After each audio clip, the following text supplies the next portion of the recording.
Day 140 of 365.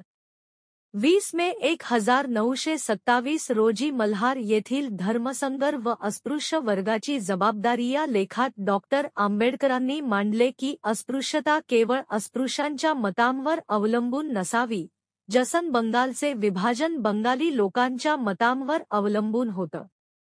त्यांनी अस्पृश्यांना बदलासाठी संघर्ष करण्याचा आवाहन केला आणि इशारा दिला की जर स्पृश्य हिंदूंनी स्वतःच्या हितसंबंधांचा आणि आर्य संस्कृतीचा पुनर्विचार केला नाही तर ते धर्मांतर करतील. त्यांनी जोर दिला की दुःखामुळे जागृती येते आणि ती फक्त संघर्षातूनच शक्य आहे. त्यांनी हिंदुत्वापेक्षा मानवतावादाला अधिक महत्त्व दिले आणि सनातनी लोकांना अस्पृश्यांना सल्ला देण्यास अयोग्य ठरवले. याशिवाय त्यांनी बहिष्कार, प्रतिकार आणि महारांच्या शौर्यावरही चर्चा केली. या अंकात त्यांचे 5 अन्य लेखही समाविष्ट होते. अशा अधिक कंटेंटसाठी कृपया लाईक, फॉलो आणि शेअर करा.